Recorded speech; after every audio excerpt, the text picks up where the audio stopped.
this one right Yeah. Right. All right, Mal. All right. So we got to do a bonus episode. Strathisla. And Strathisla. Strathisla. Strathisla. Strathisla. All right, so here's where we're at. Well, first things first, right? Okay, go ahead. First things first, just to give you a heads up so you don't do anything that will embarrass the both of us, the video is running. I'm on it. All right. It's bonus episode night, Mal. We both got books in our hands, which means we actually know a little bit in advance of what we're going to be getting into. And so we try to do a little background research. However, today our background research consists of the books are in our hand and the camera's rolling. So we're going to learn together a little bit about this whiskey, but I'm gonna bring you up to speed on a few things I do know, Mal. Is that okay? Yeah. All right, so bonus episode nights are generally what? Or almost exclusively? Or always exclusively bottles that have been opened that we have pre-chosen to taste. Mm-hmm. All right, he's accurate. So I'm going to throw out the first bit of tidbit knowledge that I would never have guessed. These guys are part of Chivas Regal. Which It's one of the contributing whiskeys to the Chivas brands. Yeah, which I believe we blends. We did a 25-year-old Chivas. Yeah, Yeah. that was very actually. I didn't realize that. Yeah, it's interesting to find out what whiskeys are generally considered, the additives or the foundation of many of the popular blends, like the White Horse blend. I believe, at least at one point, was heavily populated by Lagavulin, was one of their foundational spirits. All right, so here's where we're at, everybody. You can see we're learning, without you here. There's a few things that make this particular bottle a little different than what we've done in the past, and I'm trying to essentially get the language of how to explain the difference. But what we have here, Malcolm, is a bottle of Strathisla malt whiskey. Okay, so this is now what makes this a little different is it's considered, it's a malt whiskey. And what is the difference? Well, see, that's what I'm trying to nail down. The best way to make that differentiation between the single malt Scotch. Okay. And so what we have here is, absent the word single malt, we have the word malt whiskey. However, what we know is this is highly likely to be a single malt in the sense that it's, as we've talked about in the past, this is a private label. So this is a Gordon and MacPhail who went and spent some time at the Strathisla. And it says that this is actually one of their mainstays for many of their products. Is pushing it out to private labelers. Correct. Because they probably, a significant portion of their distillate goes off to blenders probably. Yes. All right. So one of the differences in this bottle is the absence of the word single. Though the high likelihood this was all produced at Strathisla is I don't think it's debatable. Okay. The next thing that makes this a unique bottle in this bar, Mal, is and it holds two places on the rung of age.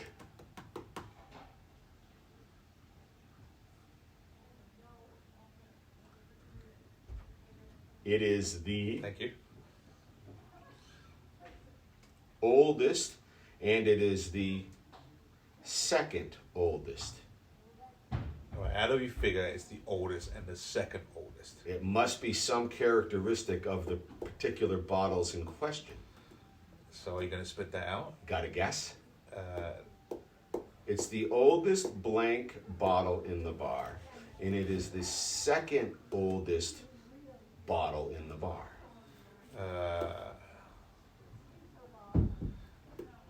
The first part is... No, it can't be the first bottle you got. The second part is the bottle you got. The second part is a statement. Okay. This is the second oldest bottle in the bar. By age. and it is the oldest blank bottle in the bar. And the crew has already gotten the answer. What makes this different from other bottles, potentially? What is the one shining through character that would make this bottle different from other bottles? And it's a quality it shares with many bottles. You know, you ever feel like Smeagol and Frodo down in the caves, or no, Bilbo down in the caves, and you want to play a game? I'll show you the way out of here. You know, I'm at a loss. All right, so it is, you ready? Yeah, go for it. This is the second oldest bottle of whiskey by age of being distilled. The year it was distilled. It's an impressive number. This was distilled in 1953. All right. So this is the second oldest bottle of whiskey in this bar. This, however, is the oldest open bottle of whiskey in the bar. Look at you being clever with that. Do you know what the oldest bottle of whiskey in the bar is? No, but we haven't tried it yet. True story. You can't think of it? I actually gave a teaser. I planted an Easter egg earlier tonight.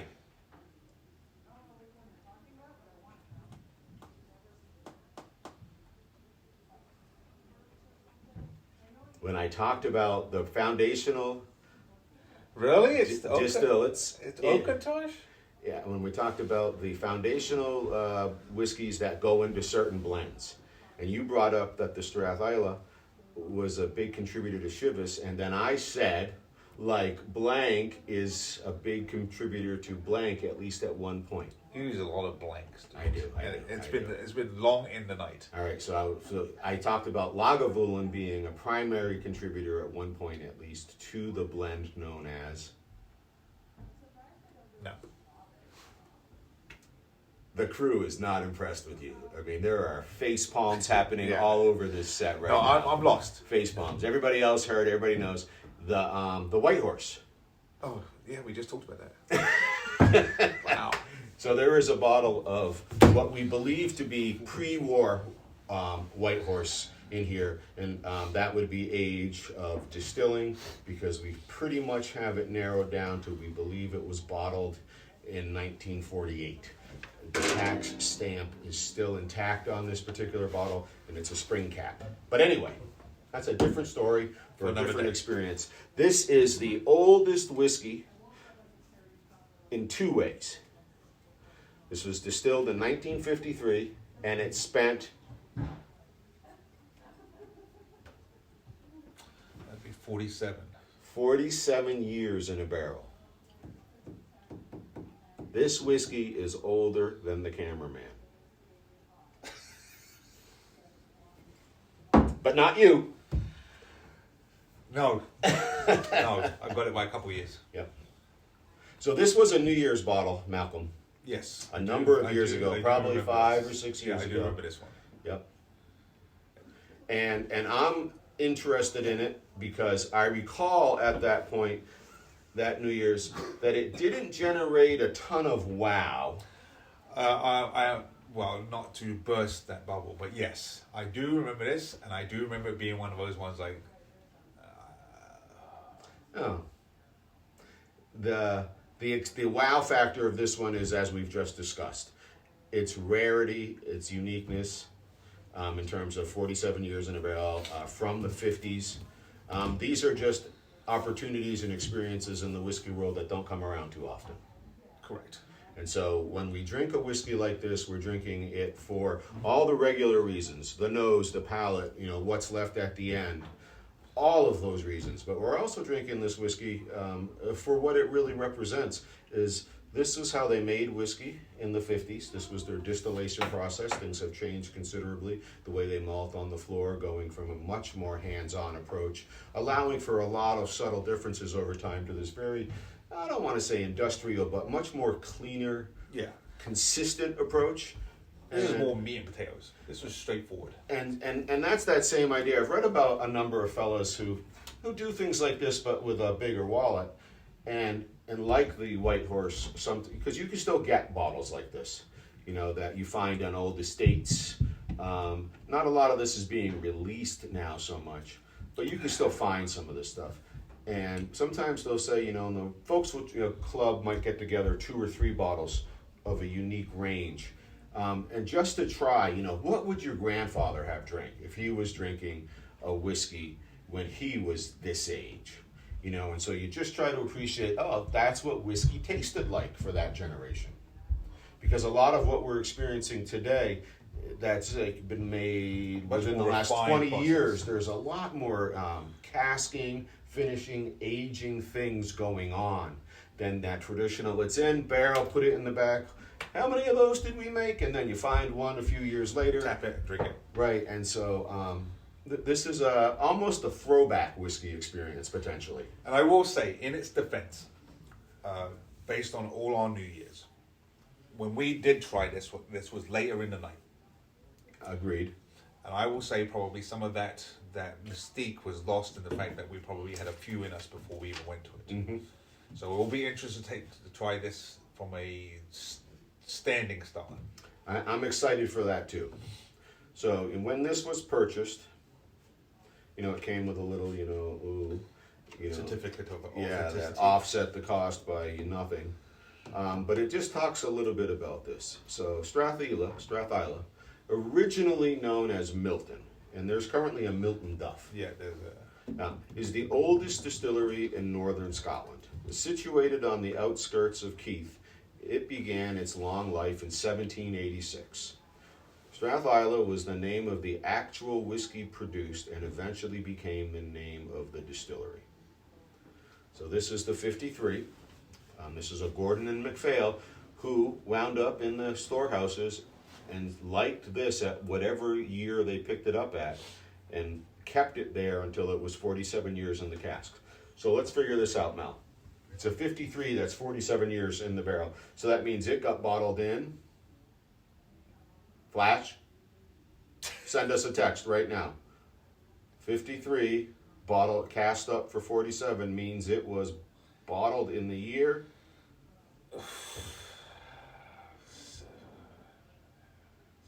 60, 68, 67. All right, we won't let Mal embarrass himself anymore. So 53 plus 47, 50 plus 40 is 90, and 7 plus 3 is 10. So that's 100. So that would be the year 2000 this was bottled. No. Yes. Right, Flash? So this is bottled in 2000, so it's a little just, coming up on 21 years. Been around. I probably got this. It had been for sale at this little back alley store in Rhode Island for a number of years. And I looked at it several times. And it was, they didn't give it away. And one year I just decided it was still there, completely covered in dust at the top of a wall of whiskey. I had to use the store ladder, which is really a triangle with stairs, to climb to the top and get it. And nobody got on my back and was nervous about me grabbing this bottle. And, because sometimes I'm a little clumsy. Sometimes. Okay. And got it. But I'm going to say this is 5 to 7 years ago. So I probably got this when it had been in a bottle already for about 15 or so years. And straight off the top, I'm going to tell you this. I believe you've got a cork failure. Interesting. So we're going to find that out. Have you tested it? I can see a piece right there. Dark amber color. Sweet vanilla on the nose. Sweet vanilla with perfume notes and a sherry edge. Body smooth. Palate smoky with sweet honey flavors. Finish is sweet. I will say this to our viewers. This is the type of whiskey bowl that you would see in a Western. This is what I would expect to see. Yeah. All right, we'll test Mal's cork failure. I did see a little crumble in the liquid. I think we're going to clear it. All right. It's faint. I don't even know where that chunk came from. Looks like on that little side it might have elbowed off and just slid in. It is very faint, isn't it? It's very faint. Again, I recall it being a little potent, a little something or other, a little not, a little more appreciating what it is and how it's come to be here. Not just a, oh, this is the taste. So the Strathisla, 47-year-old malt whiskey, Malt. 40% alcohol by volume.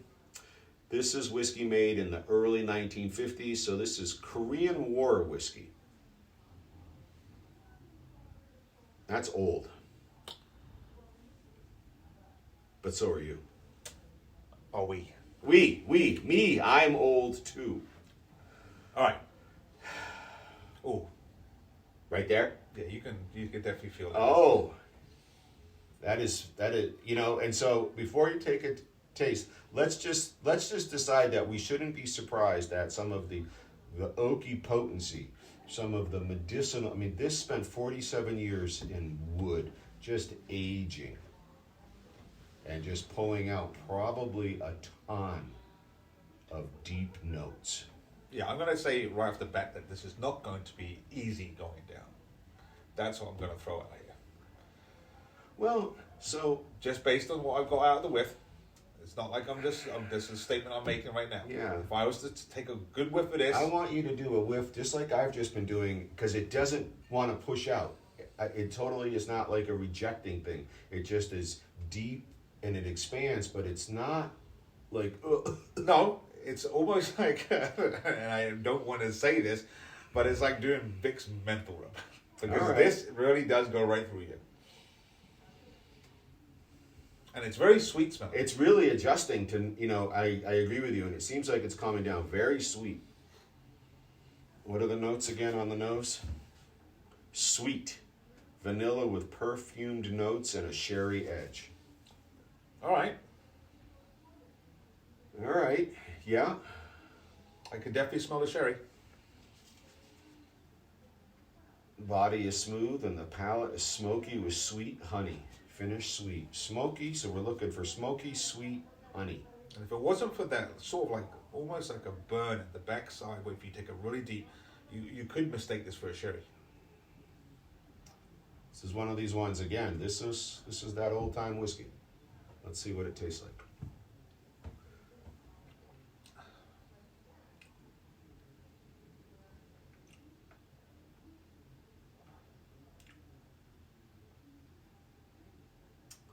I got it.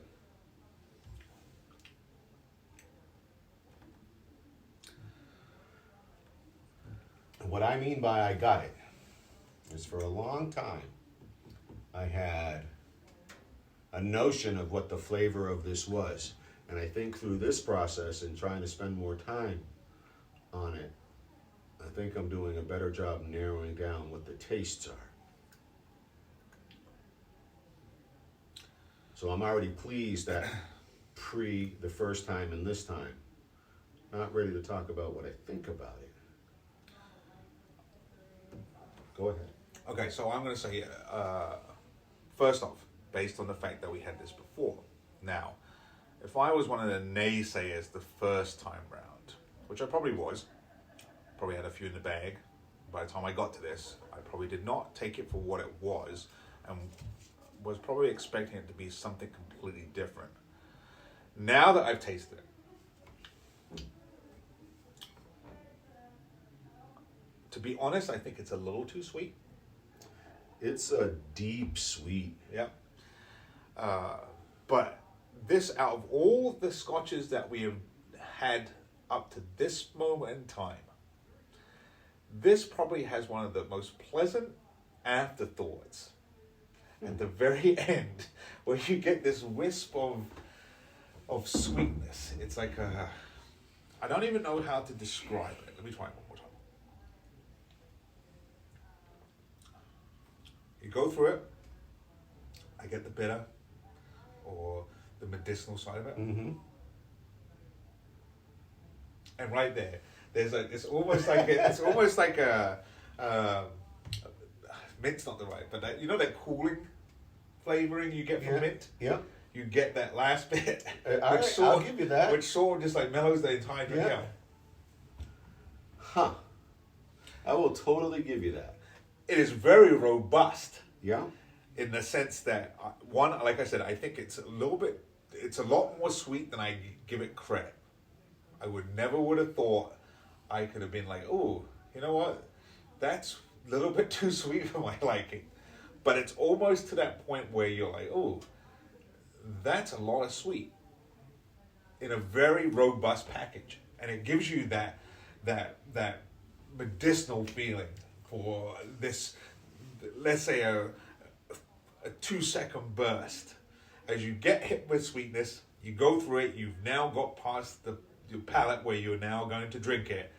You get this burst of medicinal, sweet tasting, and just as you think, oof, I can't do this, you get this like mellow ending to it, which almost like just like ties it up with a nice little bow and says, hey, this is not that bad.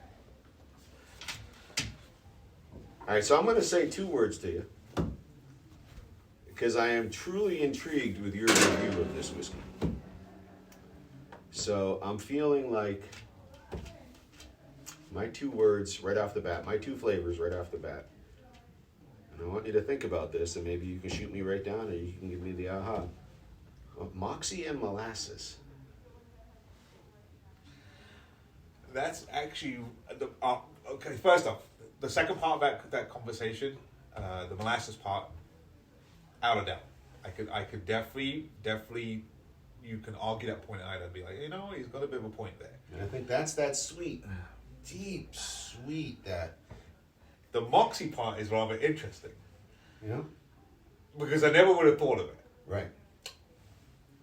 But now that you've put the thought in my mind, I start to feel that syrupy, sweet tasting that you get from Moxie, which is like almost overpowering to the point where it's like too much.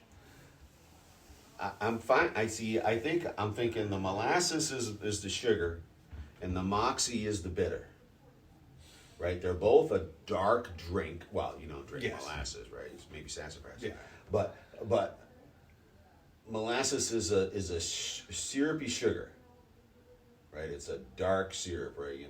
Almost like a brown sugar in some way.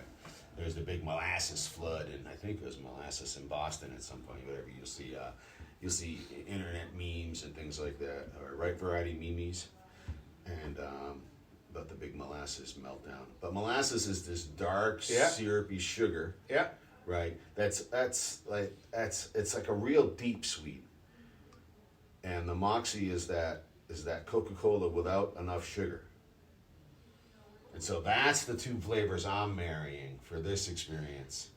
That's where I'm getting the sweet and the bitter, because you're agreeing, right? But you're suggesting there is a bitterness to this. Yes. But I would disagree with the way you use Moxie. Okay. I would use it, the way I would say it would be, the Moxie tasting part of it is like the primer for the molasses part. So you almost get this build-up of sweetness to get to the molasses part.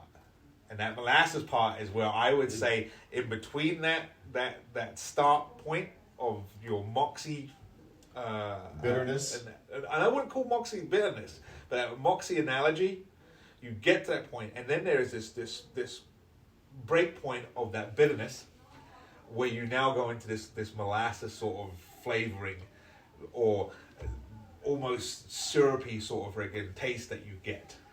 And I think that's where I would use those 2. I don't know about the Moxie being bitter. So I think we're agreeing on the ideas of the flavors. We're not entirely on the same language page, but that's totally fine.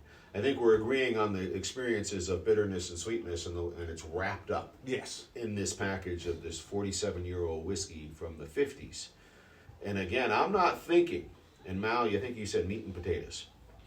I'm not thinking whiskey in the 50s or the 40s or the 30s was going to be, I don't know, I could be wrong, but are they really going to pursue light and floral and buttery and creamy? No, and I think that was, from that standpoint, I think, like I said, we've now moved into a more refined era of a way to produce these drinks. Excuse me. And I think back then it was just a matter of, hey, just to put this in the barrel and let's go for it. And I could be completely wrong, but I feel this has got a very robust taste in the sense of it's being a throwback. Well, think of it this way. So we're gonna try to demonstrate right now that you're not wrong, okay, about whiskey back in the day versus whiskey today. And I know we've gotten a Pete Townsend, but this is the oldest open bottle of whiskey. So this is the reincarnation of the '63 Glenlivet. Okay. Okay. So in 1963, and we've mentioned this before, Glenlivet really began to market the first single malt Scotch whiskey. Most whiskeys pre this era were generally produced for blends, and I mean like all, right? They might like do a few bottles here and there of a single malt. They don't even know to label it a single malt or call it a single malt. It was just Scotch whiskey from whatever the distillery is. And so this whiskey, distilled in the 50s, was almost assuredly just designed to just go to be blended somewhere. And so the fact that we've been able to get some is telling us a lot about the whiskey they were making, and that it was being made for a purpose to contribute to a flavor profile somewhere over here. And you said the Chivas family. So this is an element of the Chivas whiskey that when married with this and this and this, their blender said, I want this whiskey. This whiskey wasn't designed to be released this way. Standalone. Right. Right. There's no fancy schmancy about this whiskey. This was whiskey distilled, set up, put in the back. And whether they forgot about this barrel or they just always instinctively saved a few barrels from runs, yep, or whatever, but because it was probably such a small release of things. And but I think to come across, even in the year 2000, a barrel from the 50s is a pretty unique thing. I mean, it still happens, but not a ton, and certainly becomes. Like you could smell the Yeah, sweetness. and they're difficult to come by. Yeah, you could smell the sweetness. Yeah. You know, that's an interesting drink. Actually, like I said, now that we've got to drink it straight without having to worry about drinking prior drinking. Yep. That's a good drink, in the sense that you test your taste buds, you test the way you approach drinking something like this. I certainly wouldn't go to it back and back and back again and again. Right. But for something different and one off. Right, and again, the approach, right, is the inclusion of what it is and how it got to be. Yes. Right, just like the fellows who found the Shackleton whiskey. Getting huge windows. Yeah, I know. I can see it. But the fellow who found the Shackleton whiskey, you know, that was one of their excitements was, yeah, sure, we have this ancient whiskey and that's fantastic and blah, blah, oh, and it's still sealed. But we're going to get this really rare, unique opportunity to taste whiskey the way it was distilled, and for them, I think it was probably at the turn of the century. And so just to get a chance to see what it tastes like, what they were making, because you can't really recreate the must on the stills, No, and the dust in the rooms. It's not a one-for-one reduction. Right. Even if you got everything the same, you know, you're still using the same metal. I mean, just all these little things that contribute to the flavor. So I approach, and so what we're talking about, you know, approaching whiskeys not only from what you're, you know, being told to expect and experience, but as well certain whiskeys, what they are. Yes, and I think we've broached it, and I know the wind down's happening. This is whiskey. That's the way I'm going to put this. Yeah. This is whiskey. Yep. There are a lot of bottles around here that are scotches. Yep. This is a whiskey that you know what? Yeah. This will put hair in your chest. That's a Highland malt whiskey. Yeah, that's good. From 1950s. Yep, that's it. All right, so why don't we wrap her up? So if we are in the Highlands of Scotland drinking old whiskey, why don't we just do a flip down to a different hemisphere, probably somewhere in the same latitude, I think. Latitude, this way, left to right? Latitude, longitude is north to south. That's how that goes, right? So probably the same latitude on the other side, other hemisphere. We're traveling to, you guessed it. No, I don't think anybody guessed it. It is, I don't even know if that's a country. It's just a language. I think it's just a language. All right. The language somebody hit us up, let us know. Swahili? Is there a country? No. And so it's a language. I'm guessing mid to southern Africa. Yep. And I don't know if there's a tribe or anything connected to it, but it's a regional dialect. I feel good about saying. I think you're right about that. Yep. So there are cheers, and it was hard for us to find somebody to give us a pronunciation. So you get to have our pronunciation of cheers in Swahili. Probably an old language for an old whiskey. Very well put. Yep. Maisha Merful.